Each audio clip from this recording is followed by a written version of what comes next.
श्री शिवाय नमस्तुभ्यम। राधे राधे। जब भी प्रेम, भक्ति और त्याग की बात होती है तो सबसे पहला नाम आता है राधा रानी का। हम राधा जी की बात करें और कृष्णा जी का जिक्र ना हो, यह तो संभव ही नहीं, क्योंकि राधा और कृष्णा हमेशा से एक दूसरे के पूरक रहे हैं और एक ऐसे आत्मिक प्रेम की मिसाल है जो भौतिक सुखों से बहुत परे हैं। यूं तो राधा कृष्णा का प्रेम अनादिकाल से चल रहा है, पर द्वापर युग में जब भगवान नारायण ने कृष्ण रूपी अवतार लिया तो संसार को प्रेम का सही अर्थ समझाने के लिए कृष्ण की ही अंश राधा ने यमुना के निकट रावल गांव में वृषभानु और कीर्ति के यहाँ राधा रूप में जन्म लिया और जन्म के साथ ही राधा और कृष्णा की प्रेम कहानी शुरू हो जाती है। मगर ऐसी क्या घटनाएं और स्थिति बन जाती है कि राधा को कृष्णा की बिरह का सामना करना पड़ता है और कृष्णा क्यों अपने सबसे प्रिय बांसुरी को तोड़ देते हैं? इन सब सवालों के जवाब हम इस वीडियो में जानेंगे। कहा जाता है कि राधा जन्म से ही अंधी थी और स्वर्ग लोक से यह वचन लेकर ही पृथ्वी लोक पर आई थी कि जब श्री कृष्णा की प्रथम दृष्टि उन पर पड़ेगी तभी वो संपूर्ण जगत को देखेंगी, अन्यथा नहीं। तो देखा आपने कैसे शुरुआत से ही दोनों एक दूसरे से जुड़े रहे हैं। बचपन से ही कृष्ण अपनी लीलाओं और बांसुरी की मधुर धुन से पूरे बरसाना वासियों को मोहित करते रहते हैं और राधा और कृष्णा तो 8 साल की उम्र से ही अपने प्रेम का आनंद लेने लगे थे। श्री कृष्ण को अपने जीवन में राधा और बांसुरी दो ही सबसे प्रिय थी, जो आपस में एक दूसरे से गहराई से जुड़ी हुई थी। जब भी श्री कृष्ण बांसुरी बजाते, राधा उनके पास दौड़ी चली आती और घंटों बांसुरी की धुन में मगन रहती, जो उनके प्रेम को और बढ़ाता गया। वो यमुना नदी के तट पर बैठकर घंटों समय व्यतीत करते थे, पर उनका यह सुखद समय कुछ ही वर्षों का था, क्योंकि जैसे ही कृष्ण के मामा कंस को उनके वृंदावन में होने का पता चला, उसने तुरंत ही कृष्ण को मथुरा में युद्ध का निमंत्रण दे दिया, जिसके लिए कृष्ण को अपनी यशोदा मैया और पूरे गांव के साथ साथ राधा को भी छोड़कर जाना था। कृष्ण और राधा दोनों को पहले से ही पता था कि कृष्ण वृंदावन वापस कभी नहीं आ पाएंगे और बहुत समय तक एक दूसरे से मिल भी नहीं पाएंगे। इसलिए मथुरा जाने से पहले राधा ने कृष्णा से 2 वचन लिए। पहला वचन था कि राधा के हृदय में हमेशा केवल कान्हा का वास रहेगा और दूसरे वचन के अनुसार मृत्यु से पहले उन्हें कान्हा के दर्शन होंगे। परंतु इन वचनों को देने के बाद श्री कृष्ण को पता था कि राधा उनके विरह में बहुत विलाप करेंगी, तो राधा हमेशा खुश रहे, इसके लिए श्री कृष्ण ने भी राधा से वचन लिया कि राधा को कृष्ण की याद में अब एक भी अश्रु नहीं बहाना होगा। यह वचन लेने के बाद श्री कृष्ण मथुरा की ओर बढ़ जाते हैं और राधा वृंदावन में ही रह जाती हैं, जिसके बाद राधा का वर्णन बहुत कम मिलता है। इसके बाद कृष्ण ने मथुरा जाकर कंस का वध किया और अपने माता पिता देवकी और वासुदेव को मुक्त कराया और फिर उन्होंने मथुरा से आगे बढ़कर प्रजा की रक्षा के लिए द्वारिका नगरी की स्थापना की, जिसके बाद से उन्हें द्वारिकाधीश कहा गया। कृष्णा द्वारिका में रुक्मिणी और सत्यभामा से विवाह भी करते हैं। साथ ही इनके अलावा भी कृष्ण की 16,108 रानियां थी, जिसमें से रुक्मिणी कृष्ण की सबसे प्रिय पत्नी थी।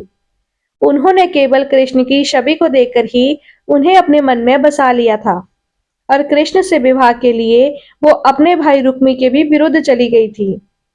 प्रेम पत्र के माध्यम से कृष्ण को बुलाकर और कृष्ण के साथ भाग गई थी। फिर उन्होंने कृष्ण के साथ द्वारिका नगरी में सुखपूर्वक अपना जीवन व्यतीत किया और श्री कृष्ण भी अपने दैवीय कार्यों में लीन हो गए। आजकल हम भौतिक विवाह को ही सच्चे प्रेम का माध्यम मानते हैं, पर राधा और कृष्णा तो एक ऐसी मिसाल हैं जिन्होंने तो कभी विवाह किया ही नहीं, केवल अपने हृदय और मन से एक दूसरे को प्रेम किया और उसी सच्चे प्रेम से एक दूसरे से हमेशा बंधे रहे। कहा जाता है कि कृष्णा कभी कभी सोते समय राधे श्री राधे बोल पड़ते थे, जो कि श्री कृष्ण की रानियों को अच्छा नहीं लगता था। तो एक बार रुक्मिणी जी ने श्री कृष्ण से कहा, प्रभु, प्रेम तो हम सभी आपसे करते हैं, पर ऐसा राधा जी में क्या है जो आप सोते हुए भी उन्हें ही याद करते हैं? तो कृष्ण बोले, तुम एक बार राधा से मिलकर तो आओ, तुम्हें खुद ही पता चल जाएगा। और जब भी जाओ तो उनके लिए कुछ लेते हुए जाना।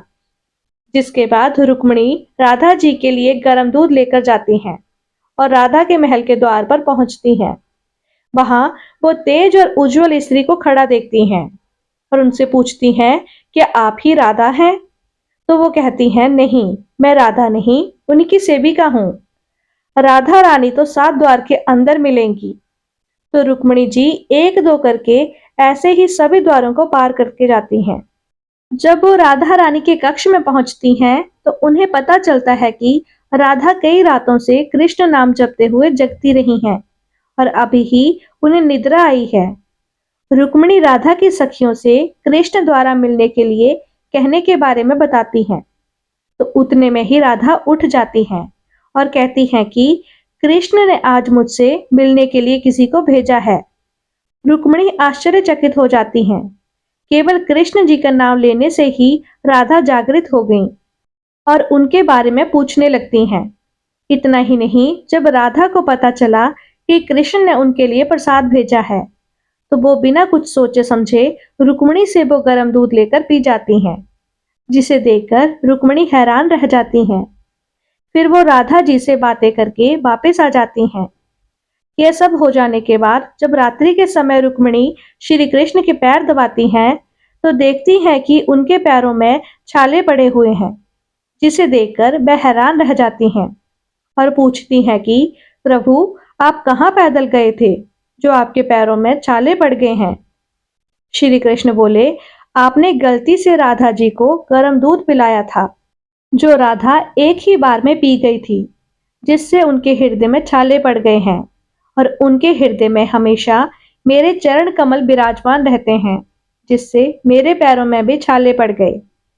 तब फिर रुक्मिणी को राधा और कृष्ण के प्रेम की प्रकाष्ठा का पता चलता है कि प्रेम शरीर से नहीं, आत्मा से होता है, जो हमेशा राधा के हृदय में कृष्ण के चरण कमल के रूप में विराजमान रहता है। कहा जाता है कि राधा वृंदावन में कृष्ण की भक्ति के साथ ही अपना जीवन व्यतीत करने लगती हैं। और यह भी कहा जाता है कि यादव पुत्र अभिमन्यु से उनका विवाह हो जाता है। पर अभिमन्यु को महर्षि दधीचि का श्राप था कि अगर वो राधा को छुएंगे तो भस्म हो जाएंगे। इस प्रकार राधा विवाह के पश्चात भी कृष्ण के प्रेम से स्वतंत्रता पूर्वक जुड़ी रहती हैं। बहुत वर्षों बाद जब राधा अपना वैवाहिक जीवन बहुत अच्छे से निभा लेती हैं, तो वो समस्त जिम्मेदारियों से मुक्त हो जाती हैं। तो फिर वो कृष्णा के पास द्वारिका आती हैं।